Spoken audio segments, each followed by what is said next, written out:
Hello and welcome to our final Road to Cheltenham show. We are 8 days away from the greatest show on turf. Not a lot to look back on for the weekend, really. We're going to talk about Cormier and his winnings, going for the 100 grand bonus for victory at the festival. We've got Joel alongside us, and always, and those regulars of Betfred will know, this man in the middle, Paul Rickerby's joined us because this week, this year, Cheltenham, he just comes alive, don't you? Yeah, I'm on the bridle this year, Matt.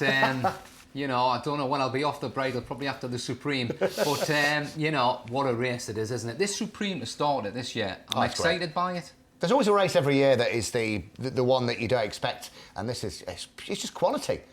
Absolute quality Class, throughout. isn't it? Yeah, Class really race. class. Mouth-watering. Yeah, we're going to look at a couple of the handicaps as well, because those obviously come under the gaze with just a few days to go. So there's been a few market moves in that. So let's have a look at your market movers. The big one, really, over the weekend was Galvin, because we clipped him to 7-2, joint favourite. Now, alongside Applutard, we pushed that one out to 7-2, so we're joint favourites at the head of the market for the Gold Cup. And the Ultima, a race we'll look at a little bit later, Death Duty, we've cut to 7-1 from 8-1, an Irish rated. They've got a great record in the Ultima. The Shunter, last year, he won the plate and landed that 100 grand bonus we're going to talk about shortly. It's the Coral Cup over hurdles he's been back for, though, in the last couple of days for Emmett Mullins and JP McManus. 12-1 from 16-1. And the Martin Pipe, adamantly chosen, was 10-1, now into 8-1 for the boys' race that brings the curtain down on the festival. Right, we'll just quickly wrap up the weekend that was. The two races I want to talk about. Cormier is the first one, winning the Morebattle at Kells, something the Shunter did last year, went on to success in the plate. What are his chances in the county hurdle, Joel? Oh, he's got a chance. Didn't really beat out at the weekend, to be fair. If he's going down that route, 100 grand. JP, come here. yeah, we're done now. Thank you very much. Give us a shed load of money on top of that as well. It was a nice race to watch, but you know, it's a nice story, but it didn't really beat a lot at the weekend. We had a hard race as well, so that'll... Yeah, and you've got to remember, what was it, 51 grand or something with the Good prize money, really good. And it's 5 grand more for the county hurdle. I know. Hey, it's won the big race, really, That's in effect, hasn't it? That's the big race, yeah. He's going to go up £5 in the weights as well, which is ideal. It was well beaten the Greywood. I know it's got course form, but for me, listen, I cannot have it. I think that was its Cheltenham, wasn't it? Win the Morebattle.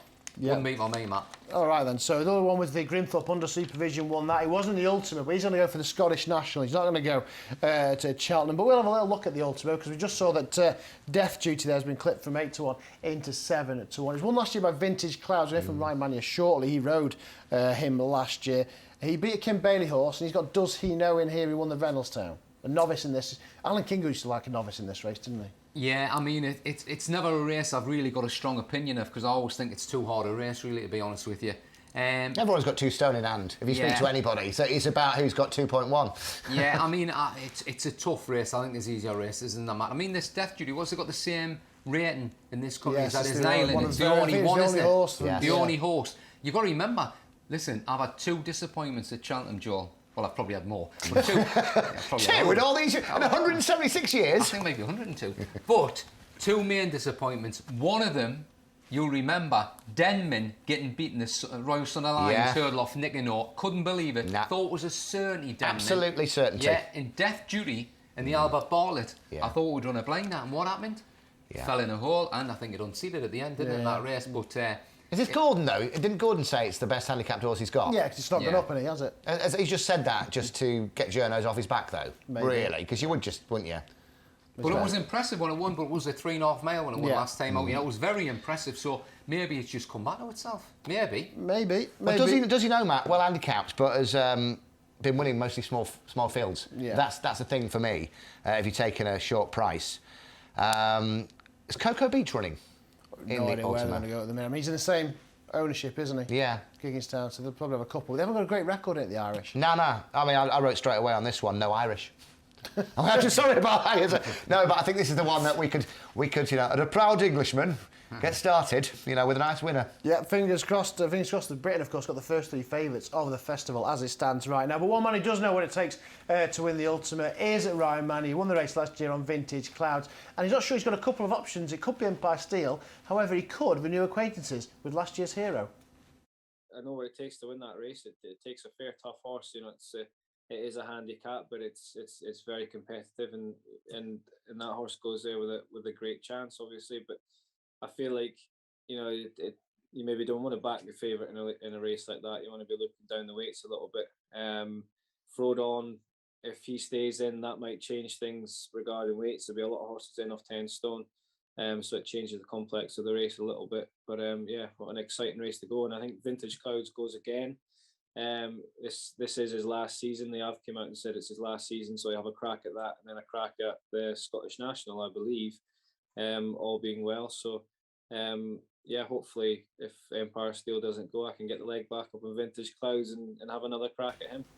That was Ryan Mania. Of course, he could be teaming up with Vintage Clouds once again at last year's winning duo. And the Ultima is the first big handicap of the meeting. It's race 3. Race 1 is the first big race of the entire week, the first of 28. And the Raw this year is going to be something else. No fans last year. It was a soulless atmosphere.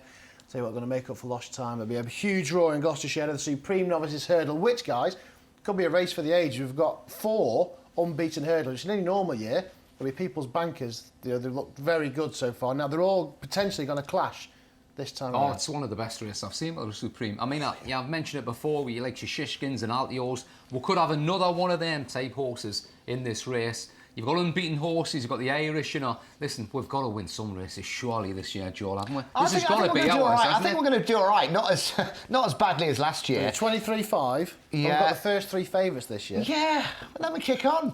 I mean, Constitution Hill, again, could be anything for Hendo. Looks really, really nice. I know we're all against Sir Gerhard in this, if he goes.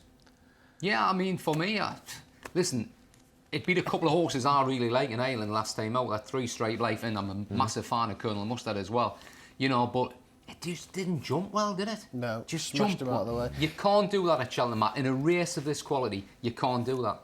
No, Jamie Codd, who's on the Sky Sports the other day, was saying about how he's ridden him. He's one of the fastest horses, and he don't think he'll stay the 2.5. And Fahim booted him out of the way when winning at Ballymore. And I think you've got to listen to what Jamie Codd says. I mean, we will do. We will do. But he speaks a lot of sense and doesn't need to say. He doesn't need to say that. You know, he's the best amateur that ever lived. An arse like Beyonce. Yeah, that's the one. Gerhard. Yeah, it's a Gerhard. Or Gerard, whatever you want to say. Stephen Gerrard. He's short though. What is he, 2s or something at the minute? That's short, isn't it? Yeah. I know you're a massive fan of Constitution Hill. Yeah, well, you know, the way it won the Torwart, the way it went up the hill at Sandown, just visually, it was so impressive, wasn't it, that day? But listen, you know, you're taking on the big boys, aren't you? You're taking like, it's your John Bond. You know, John Bond, what's he done wrong? Absolutely nothing wrong. 5 from 5 now, and I think the sweating. We say it every week. Yeah, it's the sweating, and you mentioned it at the top of the show. The fact that yeah. You always good when you sweat. It's top of the show. You've got whatever it is, 60,000 people there, shouting, screaming. Yeah. It's different to a haydock, isn't it? It's a worry, isn't it? Big crowd there, not used to it. He's a big, lovely horse, isn't he, John Bond? But listen, he sweated badly at Haydock Park. I know he won, Matt, but listen, this is Cheltenham. And he had a race. That's what I like. He had a race. And they do take a mark, don't they? You know, when you say a horse has had a race, it really did have a race. When he battled, he got barged. I mean, the form's working out okay, but he had a race. He got into a barging match. He got involved. He went clear to win by Fallons. He gave Might Eye weight, and Constitutional Hill got weight off Might Eye.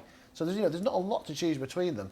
There's not. I mean, if we had 4 people just sitting here, well, that'd be one more, wouldn't it? I think somebody would go for Sir Gerhard, Constitution Hill, Dysite Dynamo, one for John Bond. So everyone's got a banker of that, of that first thing. And it's great to have an opinion because even if you don't get involved, it will be a great race. Go on then.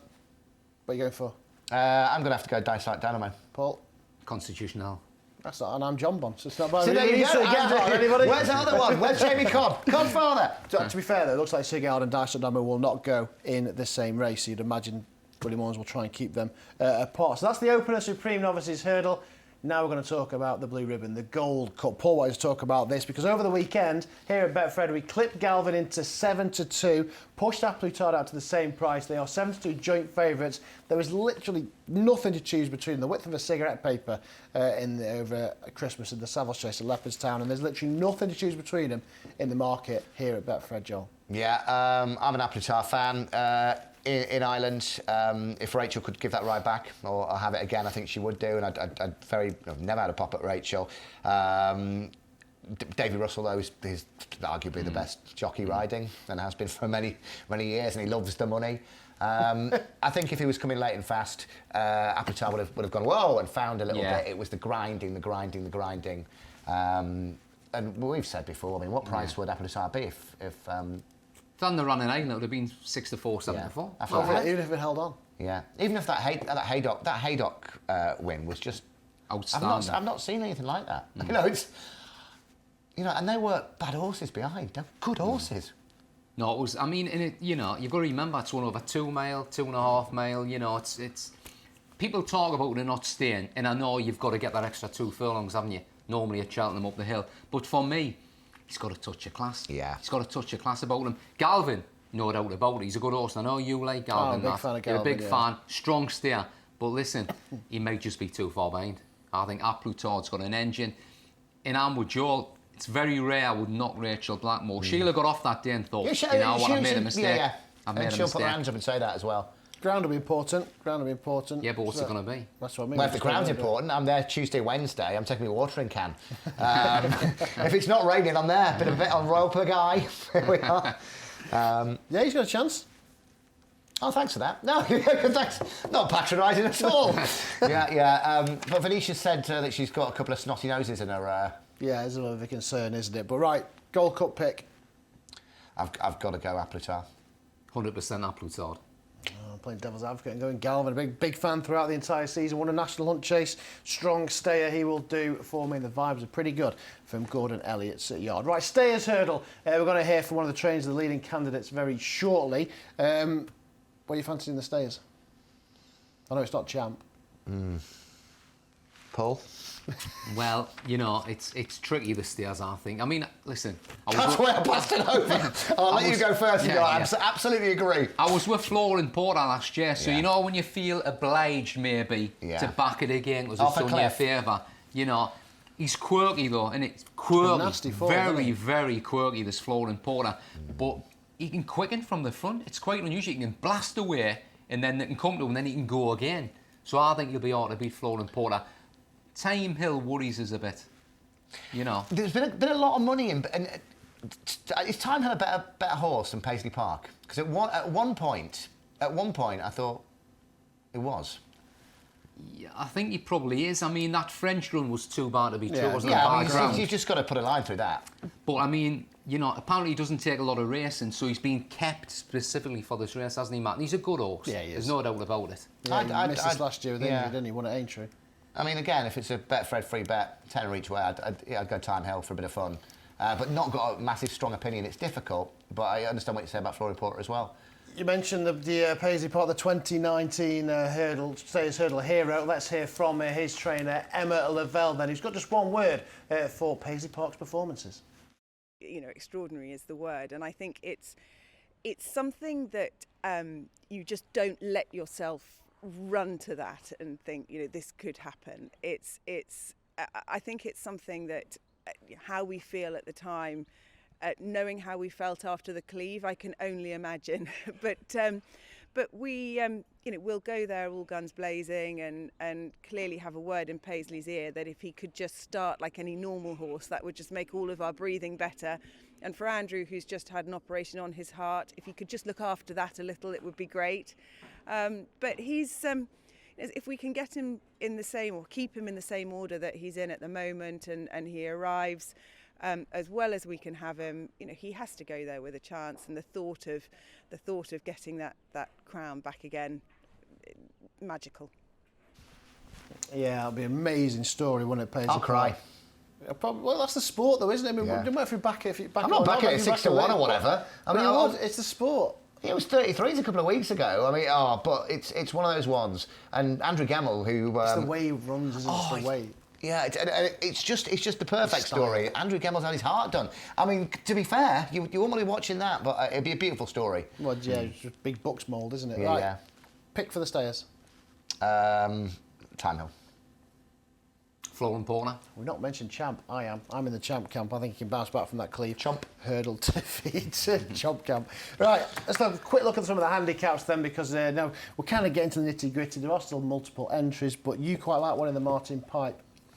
Yeah, well, listen, it's, you know, it ran so well last year, didn't it, Langadan? I mean, listen, you come up against Galvin and Deschamps, you don't expect that. It was laid out, really, for the race one. Had that little prep before and won it.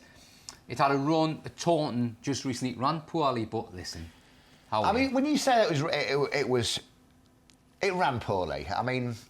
Yeah, it did run. It was 6-6. Yeah, but it was never asked anything. No. And it was weak. It was a schooling session, wasn't it, really, for Langadan? And it's been well backed. Yeah.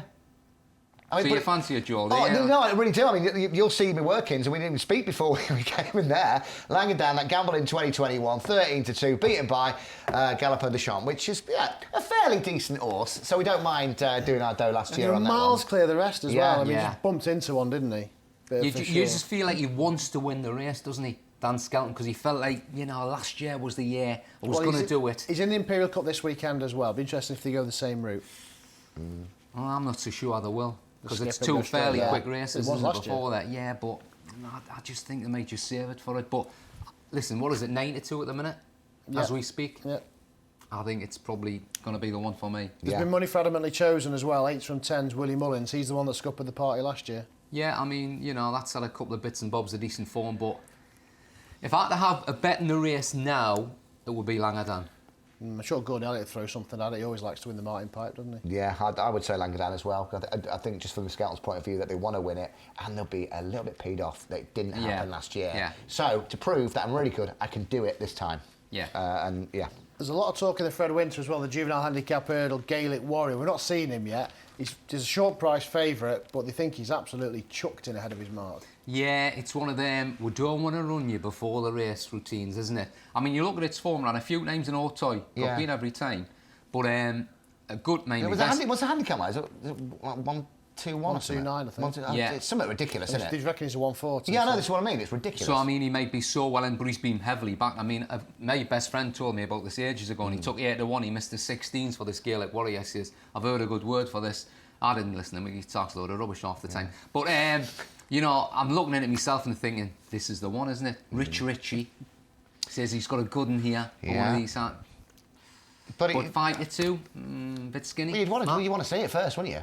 You would. I mean, there was rumours of racecourse gallop at the weekend and whatever. I don't know if anything's come out about that. He probably went to Navan on Saturday, didn't he? Yeah, because it was something to do with, which is actually a really good point. Never jumped an English hurdle. No. And they're very different, aren't they? You know, in Autoy, where he got beat. Underground's always pretty testing normally in Autoy, isn't it? You'd want to go, you know, this is a hurdle. this is the ground. It's for 5-2. There's better 5-2 shots. Look, the Irish dominate the market. There's money for Saint Segal for Jane Williams. That's the shortest price British contender, 12s from 16s. But you'd look for something. I mean, they've had massive price. What was it? Jeff Kidder was 66s in this last year. We put that up last year. They had Flax and Flair at 33s. Yeah. I mean, normally I'd back something at a price for that race each way, and I might back something at a big price, but I've got a feeling this horse could just be better class than these. Yeah, we're going to hear from Milton Harris as well in the run-up across all Betfred platforms. He's got nicely in the Triumph, but hopefully he's going to have Silver Shade in here as well. If he gets in, he thinks he's very well handicapped. So he could be the one or one at a price in that one. Right, another big cavalry charge is the Coral Cup. If you joined us last week, you'll know Joel is all over Good Risk at All. Oh, sorry, I thought we were going to a video then. It was the way you did that, and I thought, oh, here we are. Good Risk at All, yeah. For Sam Thomas, I was really, really excited. Sam said it would go here. It could be one of the best handicapped horses in training. I believe so. It could be the best handicapped horse since Hunt Ball. You know what I mean? He's chucked in, yeah. Anthony Knott or whatever. Yeah, this has been the whole way through the season. This has been the target. So well handicapped. Sam Thomas is now breaking through as a great trainer. He's a top man, and for me, it ticks every single box. Every single box. The Shunter's been back 12s from 16s. Whatever fences here last year. Interesting, they might be going the hurdle route this year. Yeah, well, it's the old gambling yard, aren't they? Getting ready of them for the big races. Emmett Mullins, you know, just going back to no risk, good risk at all. It's won at the track as well, hasn't it? Won a bumper there. Yeah, at Cheltenham in November, I think it was November 2020 when it won that bumper. So it's won at the track. It's stepping up a little bit in trip. It was very impressive when it won last time out.